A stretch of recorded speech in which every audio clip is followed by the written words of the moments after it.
sometimes I feel like whatever Dillian does, whoever he wins, it's always like, oh yeah, but his opponent was 98 years old. And, I think that AJ walks through Usyk. Walks through? You think it'll be an easy fight for him? I think he's going to walk through. Through, you know. I can't see it being black. I see. Don't forget the uppercuts. Yeah, that's his favourite move. Yeah. Beautiful.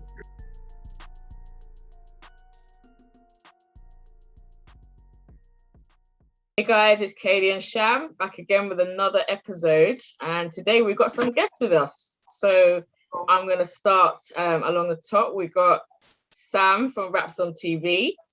Down below we've got Kojo from Raps on TV also, and we've got Abs from October Red Boxing. Guys, welcome to the show. Thanks for coming on. And what about me? You know who you are. Come on. Joking. So let's get right into it. I want to talk about the press conference, the best conference ever. Kojo, what's your thoughts about how the press conference went down last night? Straight on the back, yeah. For me, I have to say, I don't think I didn't learn much going into it. I have to say, I was worried for Wilder. I'll say I like Wilder. I think as a character, he's obviously quite interesting, but obviously we all like knockout performances. But I was worried because I thought to myself, either you will stay silent or you're going to slightly embarrass yourself responding to the questions of all the accusations he made. So, yeah, I was worried for him. Silence, is that the best way? Probably not, but does he have much option? That's my thoughts on it. He doesn't have much places to turn. Sam? Yeah, I'm kind of similar to Kojo in a way, but I was quite happy he didn't say anything because Wilder does a lot of talking. As much as it was very annoying, the press conference delay never starts on time. And just to see kind of Wilder just sit there and stay quiet and let Malik Scott do the talking. And that was quite interesting because, you know, Malik's kind of a quiet guy. He's a bit outspoken. He's a bit, you know, out there. Very free-spirited if you look at his Instagram. And he's only...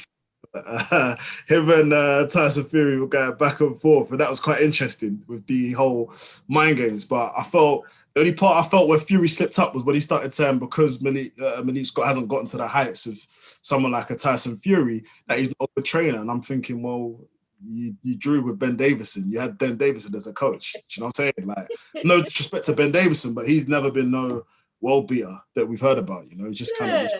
It's true though. I think that's a fair point. Yeah, man. Abs? Yeah, man. I'm off mute. It was interesting. I agree with Sam. To see Deontay Wilder quiet was odd because he's usually got a lot to say. We're used to that about him. That's what he brings to the dance, for a better word, his mouth. So to see him zoned out on having his headphones on, you know, even the lady that was doing the presenting, she was trying to get his attention. He weren't having it. It was weird to see that. And to me, you can do one or two ways. He's shook. He doesn't want Tyson Fury to get back into his head, or he's trying a different approach to zone out and not listen to anything. But either way, it looks like he didn't want Tyson Fury to get into his head. And moving over to his trainer, Malik, who, once again, I agree with what you said, he's slightly out there. But I think it would have been a good thing that he didn't say anything because he didn't make it any better either, especially when he volunteered the information that Tyson Fury also burst his eardrum note also, which implies that Deontay Wilder had a bursting eardrum, as to suggest that he's done both of them. So it sort of like puts him on the back foot in the presser. But is this some new theatrics that we've never seen before? Who knows? It's heavyweight boxing, and we'll just have to see what happens on the night. Yeah, definitely. So what did you lot think about this stare off? 5 minutes and counting. Boy, I liked it, man. I liked it. It was super lit. I was like, oh my God, okay. I found it like cringy. awkward. I found it cringy. At first, it was funny, and then it started to get to a point where I don't know how many minutes it actually was, but like I feel like it went on for 10 minutes. I mean, I know it didn't, but like after the first couple of minutes, I was like, okay, leave it now. And they carried on, and I was just like, this is just cringe now. I didn't enjoy it. I did get that point. I liked it though. I thought, and the best it was that Wilder took off his shades, because I was thinking, if you're sitting there in silence, when you go head to head with him, you've got to take your shades off. And I like that. It showed that he's got a bit of confidence, however minor it may be. And I think there is a backstory between these two guys. So there's a lot of tension. And let's be honest, like that was the kind of like, they were both still, but they were just focused on each other. I liked it. And it kind of got me more excited to look for this fight. I've got to be real. Yeah, for sure, man. Yeah, it seemed like it lasted 5 minutes because I was too busy listening to one of them shout two times, and then Tyson Fury's brother saying, "I'll have you outside now." So to me, it didn't seem like it lasted 5 minutes. It went quite quick. And who was he actually talking to? The brother? I don't know, because he had a mask on. Someone was shouting. He had braids. Yeah, he had a mask on, and well, I'm presuming it was him shouting two times, and his brother was like, it seemed like there was a shorter guy. He was saying it, as well. Yeah, I don't know who he was, but that seemed to take up the 5 minutes. Hiya, can you hear us? Oh no, I think he's having audio problems. So, overall, with the press conference, from my perspective, I know he would have had to attend there for contractual reasons, and so he's fulfilled his obligations. Personally, I think I can understand why he didn't speak, thinking about it actually now, because everyone's going to ask him about the cheating allegations. Exactly. Everyone's going to ask him about the suit, Mark Vreeland, all of it. And what do you say to that? Unless you're coming with concrete evidence of any of those things, what are you going to say? So I can understand, I guess, to an extent why he didn't speak. I don't really like the manner in which he did it. I think maybe come out, make a speech and say, look, I'm not willing to answer any questions. The way he did it, the manner in which he did it with the headphones, I found quite immature and not the way I found it quite disrespectful, because the media are there to do their job as well, which is to ask questions and so on and so forth.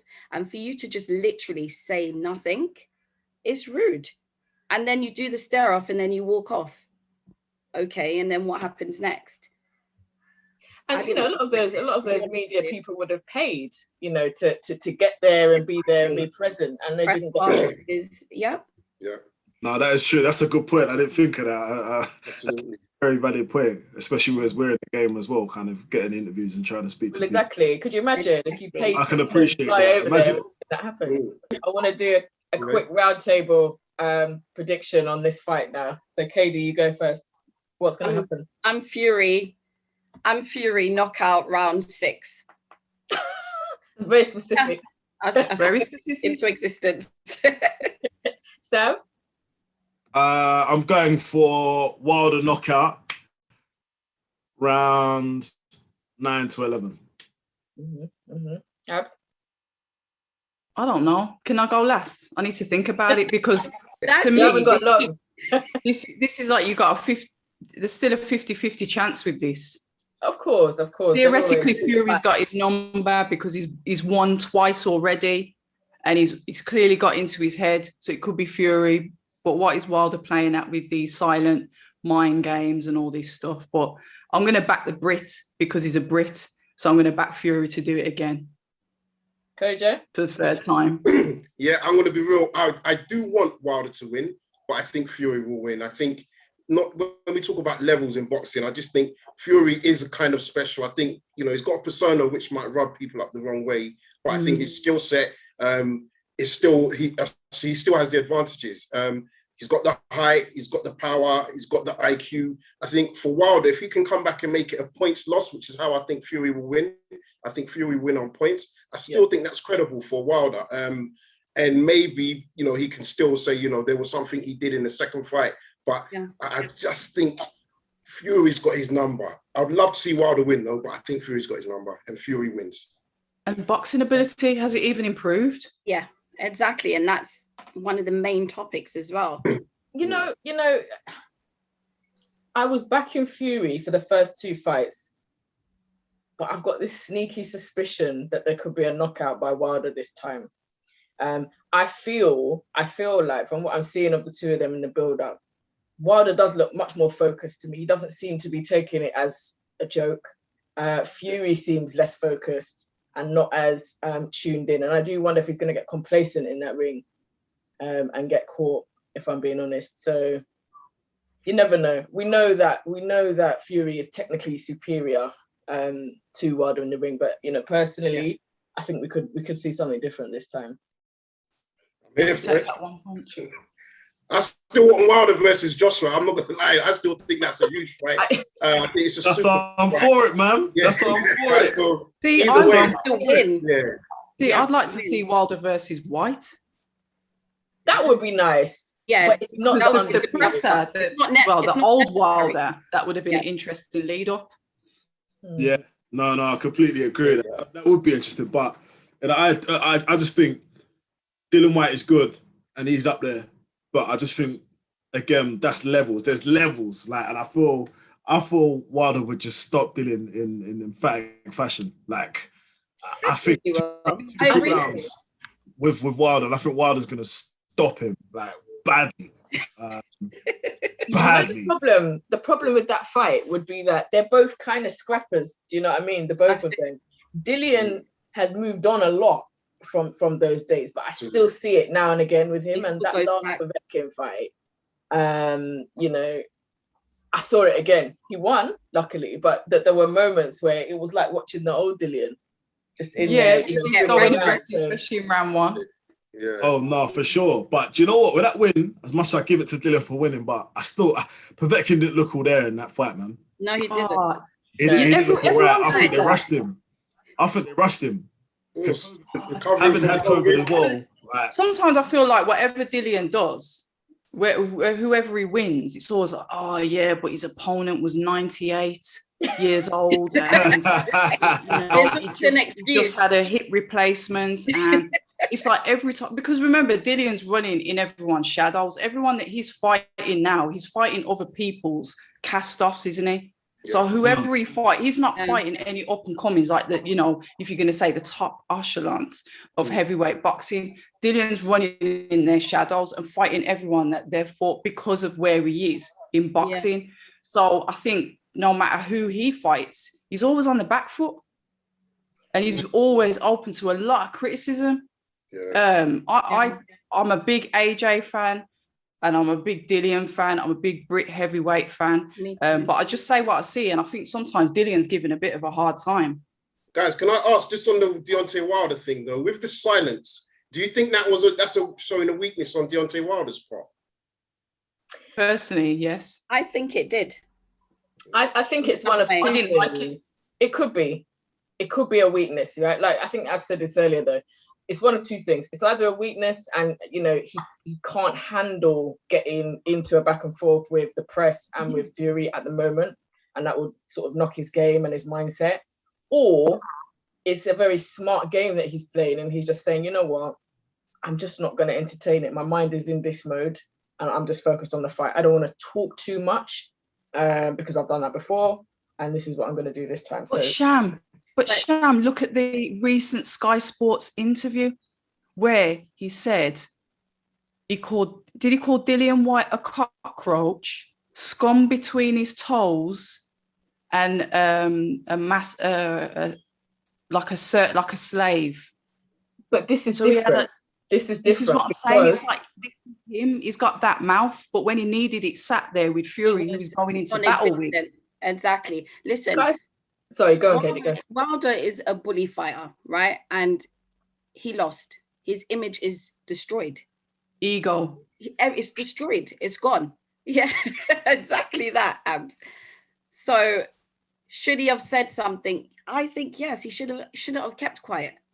He should have said something. Not run his mouth like what he usually does, but say something. Yeah, that's just it. How do you respond to someone asking you about Tyson Fury putting metal in his gloves? How do you respond to someone asking you about your suit? Yeah. I think there's a clever way to Kay's point. He did make the accusations. Obviously, it was out there, but he kind of propelled it to the mainstream, if you Yeah. like.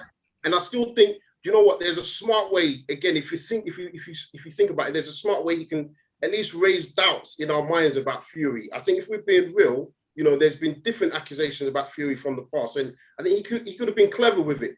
But yeah, he's kind of embarrassed himself. Look, I'm a Wilder fan, and I like Wilder, but this is a letdown for even us that want to back him, because you can't back a guy that says not just my costume, the water, sacks the coach.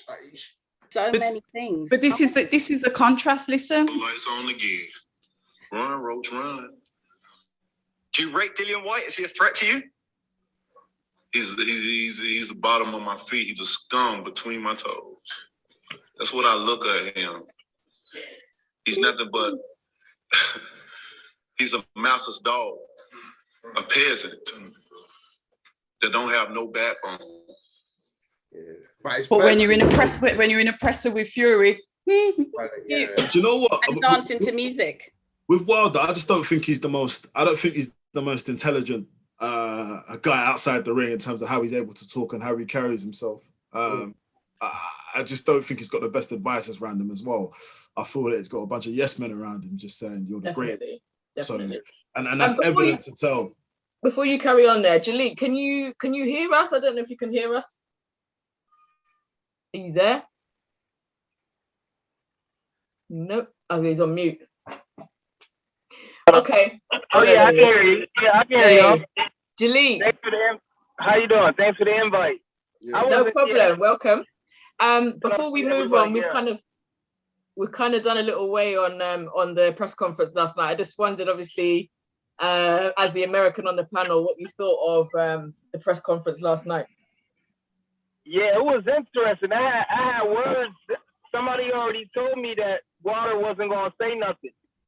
So I'm not surprised that he didn't say nothing. But Tyson Fury was his normal stuff. Tyson Fury is he's good at getting in people's head.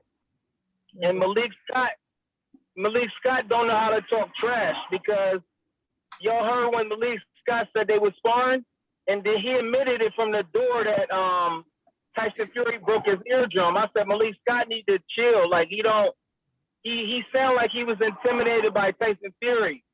Now the thing with Wilder is he got a big right hand, but Tyson Fury is not scared of him. See, that's the thing.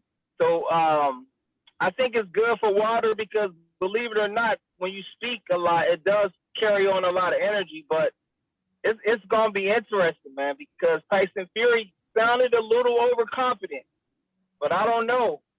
But I'm pulling for Wilder, but I think Tyson Fury gonna win. I can't lie on nobody's name. I can't lie for Wilder. I think I want Wilder to win, but I think Fury gonna beat him again. Okay, I want to touch quickly, I think, on the new Sky Sports deals with Boxer and Top Rank. Katie, how are you feeling about these two deals? Obviously, you know, Matchroom have moved to DAZN. I've got some concerns about the frequency and quality of some of the shows that we're going to get. But Katie, what's your thoughts on it? Well, Sky are saying that they're aiming to bring in more content. I think it was I don't know. Sky's been in modern boxing for what, 30 years or over 30 years, through good times, bad times, in different ways, you know, of attracting new audiences and also keeping their traditional fight fans happy. Mm-hmm. I think that it might be affected because Eddie Hearn has left. So, you know, obviously he brought a certain amount of, I would say, publicity to Sky Sports. Mm-hmm. You know, the way his productions were and everything like that. And obviously now he's made that move to DAZN and Matchroom and he's doing his own thing. I'm not quite sure how the synergies of Top Rank and Boxer is gonna, I don't know how it's gonna be. I really don't know how it's gonna be, but we'll see. We will definitely see. Maybe the change will be good for everyone, but we'll also get to see how they're gonna work with other promoters, other fighters, how they're going to mix it up. We'll see. Kojo? Yeah, so I think it's good and bad. And I think, yeah, for Sky, let's say Sky, you're offering top ranked boxer. For us as consumers, I don't see us really getting the high level of quality that we've probably had in the past. It's not going to be a huge dip, but I think, you know, we probably won't see that many pay-per-views. Joshua's the last pay-per-view star there, maybe Dillian White. But again, you would imagine DAZN would offer him a good check. So for me, I think on the Sky Avenue, you have to ask what's their game plan. I can only imagine they're thinking maybe a bit long-term.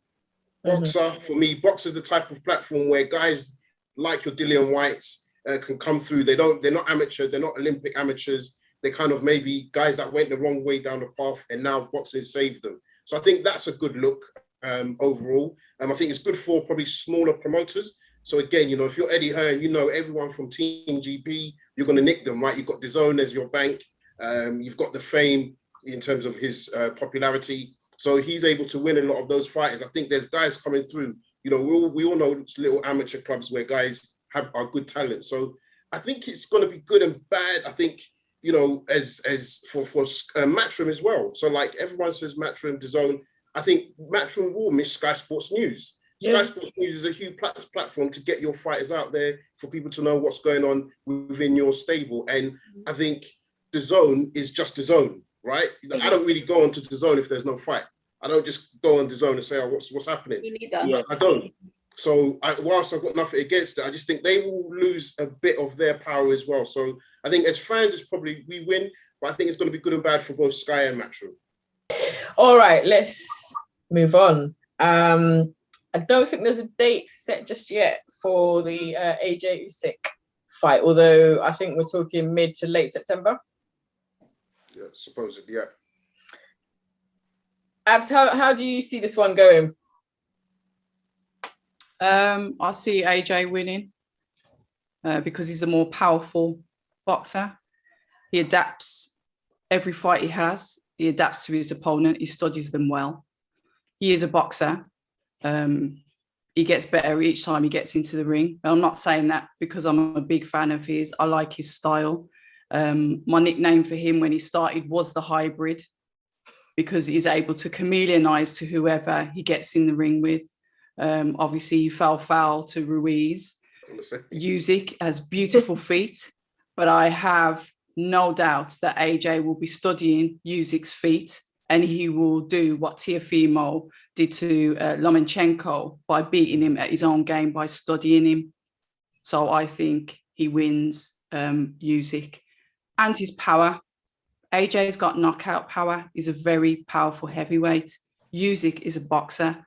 So, yeah, okay, Usyk may be able to run, may be able to pivot, may be able to evade his shots or whatever. But if AJ gets him, if you're going to look down to it just as in power, then AJ gets to him, it's over for him. But I think AJ will box him as well, because he can. My opinion. Just on what you said there, I feel we might be underestimating Usyk's speed a little bit. And I say speed in terms of footwork, hand speed, and he has that speed when he's attacking and when he's on, on the defense as well. On the back foot. Ruiz, obviously he's got good hand speed, and that was a struggle. And we could put that down to a fluke, or AJ wasn't right that night. Everybody said lots of different things. But rematch, he had to keep it long to win. Correct. And for me, that's quite telling that maybe he struggles with speed. And when I think about his opponents, his previous opponents, I'm trying to think if there's been anyone. Short of fighters he doesn't like. He doesn't adapt well with them at all. Yeah. Short of fighters, I'd say is not his kryptonite, but yeah. But speed. Has anybody had the speed that Usyk's got? No, because even though Ruiz was quick, he was very 1-2, heavy-footed, flat-footed, and the speed was in his hands. And also, so I'd say no. And go on, Kojo. Usyk being a cruiserweight as well, I think that allows him to be a bit more lightning quick in terms of being on his toes. I think it's a good fight. It's interesting you say underestimating. I don't think they are, because I think the fact that they're putting that rematch clause and they're kind of trying to enforce it, as Usyk being his mandatory, tells me that they know this won't be a walk in the park. I do think AJ's got the better of him. I think especially in the short, I think, you know, you mentioned the Ruiz fighting at range, but I think if he keeps it short to mid with Usyk, I think that's where he's going to get victory. First 4 rounds would definitely be important in this one, but yeah, I don't think they're massively underestimating him. Maybe us as fans are, but I don't think that camp are, in my opinion. No, I agree with you because the rematch clause is set, so they can't be underestimating him. But I think that AJ walks through Usyk. Walks through? You think it'll be an easy fight for him? I think he's going to walk through. Through, you know. I can't see it being AJ. I see it being a nice boxing match, but I see it's going to AJ be being nice. out. It's going to be a nice fight. It's a nice matchup. I'm looking forward to it. I don't think it's as scary as people are building it up to be, but it's going to be a nice matchup, definitely. Jalik, what are you thinking about the AJ Usyk bout in September? It's an amazing fight. Like October Red said, she brought up a good point about how AJ studies his opponents, and one thing I like about AJ, he always feel like it's a way to improve, and he's real receptive to change that goes a far way. So he's a good student, because Usyk is not. I'm sure you'll know who Chris Bird is. Chris Bird was beating guys like Vitaly Klitschko, David Tua, big puncher. So the name of the game is hit and not get hit. Chris Bird was slick. He's from Michigan, so he's slick. Usyk is not really, he's slick, but they don't really got great defense. But one thing he does have is he has certain levels. So he'll fight at a certain pace, kind of the Lomachenko, and as the fight goes on, he gets to a higher pace. So if AJ gets tired, that's not going to be good. Because if he gets tired, and say if Usyk, he does look vulnerable, and AJ is a big puncher, he throws combinations. But what if he can take AJ's shot? But the thing about Usyk that will help him out at heavyweight is going to the body, because he's not a big puncher, and then he also moving up in weight. But it's going to be amazing. I got AJ winning by knockout. And people keep saying Canelo got the best resume. They lying, because AJ, with this victory right here, is going to have the best resume in boxing. And I'm not capping for AJ, but if you really break it down, because Usyk is on most people's pound-for-pound list, a lot of people in the top 5. So much so that if Usyk was to beat AJ, you can literally say that he's number 1 pound-for-pound, because to move up from cruiserweight to heavyweight is amazing. But I got AJ knocking him out, but he just can't get tired. So can I just ask something? Because I've been looking and I can't find the answer. How did Usyk become mandatory WBO? That's how it works. Yeah, so he won all the belts at cruiserweight, and I think the WBO favored him as their fighter. So as soon as he was elevated or he moved to heavyweight, he was essentially promised, similar to if you look at Crawford, once he undisputed at 140, when he moved up to 147 pounds, he was able to get a title fight almost instantly, because it's like you've earned that right. You got credit in the bank, so to speak. They also did it for you see how Shakur is fighting. They do it for Shakur, even though Shakur is not undisputed. So the WBO was, I believe, the only one that does that. I think that's kind of fair. I think that's right. You should. I mean, especially if you undisputed, you should be able to skip to the top. Yeah, I think that's fair, though. So Usyk's put on a bit of weight. Will that help him, or will that slow him down? Or I don't know, man. I wasn't too impressed with his heavyweight debut against me neither. Delboy. That wasn't his debut. That was his fight. Chaz Weatherspoon. Sorry, not his debut. With his spoon. Sorry, apologies. Not his debut. He's that was when I first kind of saw him properly. Against Delboy, and I wasn't really too impressed, man. I wouldn't say Derek won, but he gave him a hide. Not a hiding, but he showed him what the heavyweight's about. He landed some big shots at him, so I was impressed with the chin, to be fair. Mm-hmm. It kind of gave me a sign to feel that he's not really got what it takes at the heavyweight. I don't personally think so, but again, he might be geared up for someone like a Joshua, because Joshua's not really the best with the small guys, I don't think. I think even with Povetkin, he struggled. Ruiz, obviously, he struggled. Dylan White, he struggled. He's kind of considered a small heavyweight, but I don't think he he does too well against the small guys. But it'll be interesting to see how he's adapted over kind of from the Ruiz. When even the way he fought Pulev, I thought that was very interesting. Like I thought when AJ fought Pulev, it was quite. I felt like he was testing out all these different styles because he's quite confused. The hybrid. And He was yeah, doing that's what I'm everything. saying. Yeah, he was testing. Told ya. And I started seeing him do some Mayweather stuff like the fake counter. I was like, okay. Joshua can. Don't forget the uppercuts. Yeah, that's his favorite move. Yeah. Beautiful.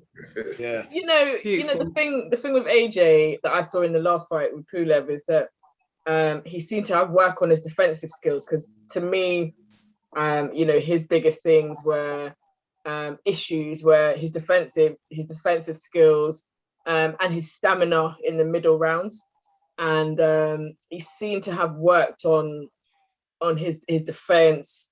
His jab was looking good in that fight, so and I know he's had Mayweather advising and helping or whatever, so it's like, I think he should win. But I really hope I don't think he will, but I hope he doesn't overlook Usyk. I hope he doesn't overlook him, because not after Ruiz. Not at all. You would never overlook anyone again. I don't think he's overlooking anything. Not at all. He won't be overlooking his cornflakes in his bowl. Cool. Well, guys, thank you very much. Oh, is that it? Yeah. We're just getting warmed up. What else do you want from us, man? How about that man, Jalil? Do you want to let him say some words about you? Yeah, Usyk. If Usyk beat AJ, then he's pound for pound number 1 in boxing, period. Because right now I got Crawford, but if Usyk wins, then that's a guarantee. He automatically pound for pound. So to beat AJ that's big time. So if Usyk wins, AJ is not overconfident, so AJ should win. But Usyk is very, very dangerous. I don't know. Let me ask you all a panel question. Who you think got a better chance of winning, Usyk or Deontay Wilder? Oh, come on. like who has the better chance of winning between those two? It's an interesting fight. Very interesting. I'd have to say Usyk, right? Because we've seen Joshua lose. I know it's a simple answer, but we've seen Joshua lose, so we know there's a way for him to lose. I feel like with Fury, we haven't seen it. Even being knocked down twice, that still didn't get Wilder the decision. I think What's the UK guy that a lot of people said beat Tyson Fury? What's his name? Donahue. Is that Peter Donahue? Somebody, yeah. And so we seen him like kind of lose low key. That fight was like he low key lost. You gotta take it official. Nah, but he's beatable though. Tyson Fury is beatable. I like that one. Yeah. So I mean, I don't know. I gotta see the L on box rec, man. I know what you mean, though. We have to. Yeah. That's well, close, we know that though. certain people get gifted wins. Yeah. Exactly. That happens a lot. Know. And Tyson Fury has gotten better, but Usyk is just dangerous to me, and I'm not the type that underestimates him about it, because a lot of times people just think power is everything. It's not. And being bigger is not. It's about having a game plan. And Usyk is very smart, but his defense isn't great. And AJ just keep getting better especially when I see AJ doing pull counters and stuff like that. I was like, man, he definitely has gotten better, and that's what can get him out of there. Boxing brain. Sorry to cut you there. We're gonna have to lose a couple of the panel now. I mean, Sam can stay. I'm sorry. No, I think we're almost done now anyway. I'm sorry, Kojo. Yes, sis. You want to just give us your YouTube page, Insta, Facebook? Yes, Raps on TV. That's WRAPSON Raps on TV, like your hand wraps. Please follow us on Insta, subscribe, YouTube, hit that notification bell. Big up Boxing Bantz. Thank you very much for having myself and Sam on this platform. But yeah, Sam. Lovely to meet you. Lovely to meet you as well. Nice to meet you, bro. Nice to meet you, bro. Definitely. Hopefully we do more. Oh, definitely. Sure. All right. October. Do you want to give your socials, babe? Oh yeah, October Red Boxing on Instagram, October Red UK on Twitter, October Red Boxing on YouTube, and it's always a pleasure to link up with Boxing and Bantz. Thank you. And again, thanks for coming on. Yeah, Jalik the leader. Just like how it says it on there. I appreciate the invite. I was the outsider. I was the only one with an accent on here. And I appreciate it for y'all giving me opportunity to come on here. Y'all got a nice show. Real structured too. That's Nice, great. nice. Thank you. Thanks for coming on. And Sam, thank you again for joining us. Thanks, Sam. No problem. Lovely to meet you, Sam. No worries. I'm sure I'll be catching up with you guys soon. Oh, most Absolutely. Guys, again, we're Katie and Sham at Boxing and Bantz, and don't forget to like, comment, share, and subscribe.